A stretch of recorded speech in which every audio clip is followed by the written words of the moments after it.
Happy holiday season. Hope your stockings are stuffed and that you're well rested. You better be, because we're about to hit the main stretch of the college hoop season. Hey, how are you? Jason Horowitz. Glad you could join us in the paint each and every Thursday, only here on CBS SportsLine, and the only spot where you can find the one, the only Bill Raftery online. And he's joining us this week from West Palm Beach, Florida. Bill, it's glad to see you, and got to be honest, I want to join you down there. You got the palm trees behind you. It's beautiful.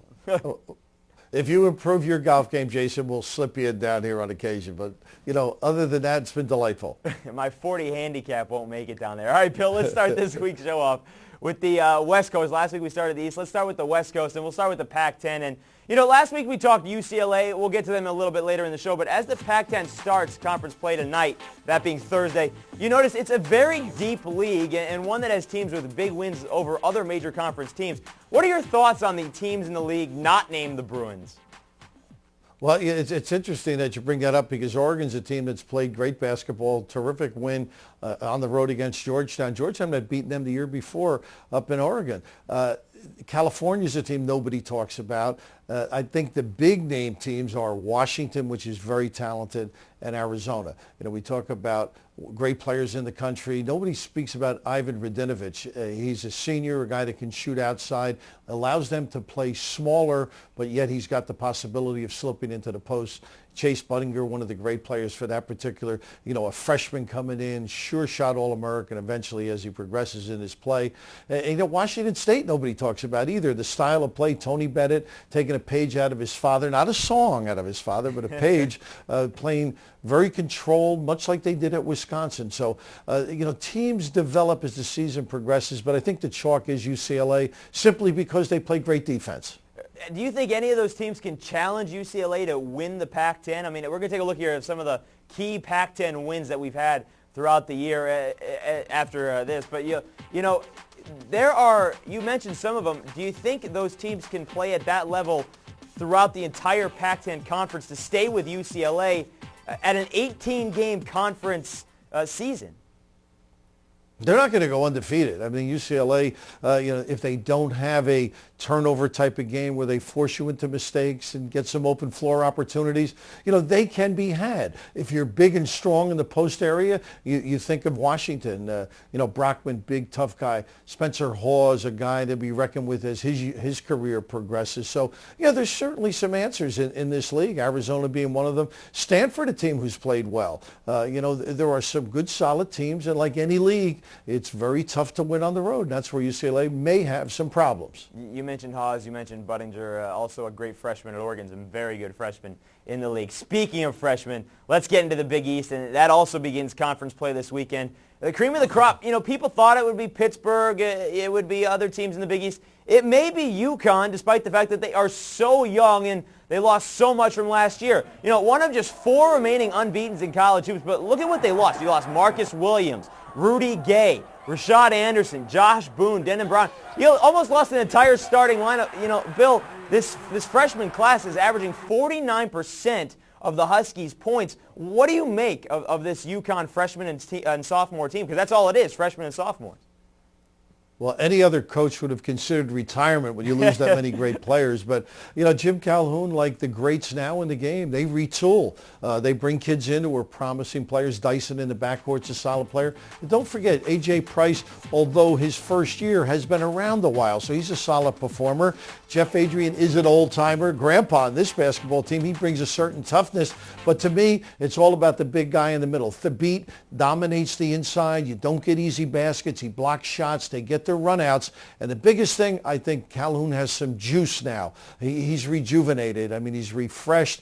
This may be more of his style team going back to the Northeastern days when he coached there. Yeah, but UConn really hasn't had any tests yet, Bill. As they get into Big East season, they'll also play LSU during that time. They play Indiana.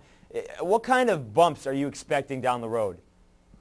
Many. You know, you're right. They've not left stores, and it'll be interesting as they progress into conference. And LSU, you mentioned, you know, a terrific basketball team. So they will get the opportunity to find out how good they are. But I think what a lot of experienced coaches do when they have new people, They stay at home as much as possible, sort of nurse them along, and even the academic interests are pursued as well, where that adjustment period that you used to have many years ago when you were only on a freshman team with one coach. So I think they'll be tested eventually. We all know what's going to happen as you get in on the road. Things aren't going as well. Sickness, injury, academic casualties, all the things that are possibilities that you hope don't happen to your basketball team. Yeah, it'll start this week when Big East play starts. All right, Bill, let's get into what we'll do every week. Here are the quick hits. 3 teams to see what you think as far as if they're good or just not that good, even though they're pretending to be good. And let's stay in the Big East and start with Notre Dame, a team that has a couple of big wins. Maryland, Alabama. What are your thoughts on the Fighting Irish? Well, 2 solid wins, you're right, but this is a team that found themselves. Russell Carter is the mainstay. He's the guy that can make shots outside. He's a terrific rebounder, but he's also strong going to the basket. Up front, Aaron Godey is a kid that gives them another element, too, where it's a physical play, yet he can step outside. Rob Kurz is playing bigger and better than he has in the past. Kyle McElharney's running the show, and Colin Falls, who had some trouble with his foot, seems to be back, and he's a guy that can, any open shot, if it's available, he can convert it. The key to them is how they guard. They can score. It's really important that they stop the opponent and do it with some consistency. Definitely scoring, hitting 40% of their threes as well. All right, how about another team, Florida State, and they like to go inside with Al Thornton. What are your thoughts on the Seminoles? I really like Thornton and Isaiah Swan. You've got to see this kid. Very exciting basketball player. This is a team, again, we always talk about what coaches are like. Well, the personality over the years with Hamilton has been defense.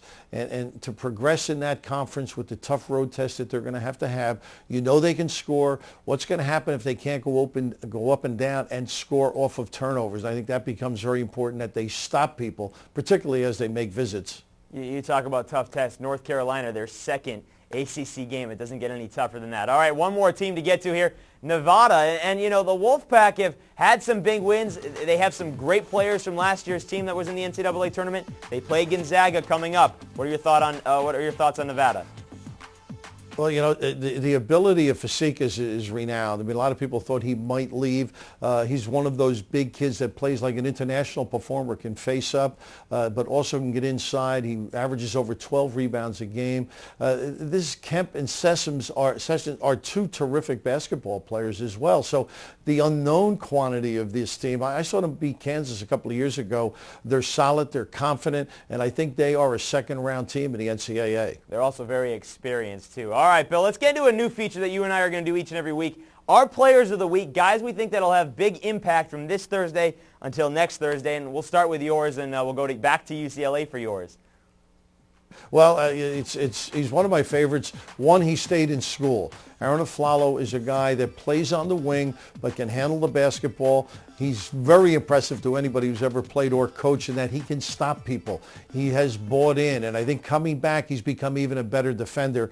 But on the offensive end, I think he's become more explosive off the dribble. And, boy, that sets up his deep game, which is very effective as well. And his 2 games this week, Washington State and Washington. As for mine, I'm going to go back to the East Coast and go to the Big East and go with Villanova's Curtis Sumter, a guy who he's had injury problems throughout his career, but he is leading the Wildcats this season.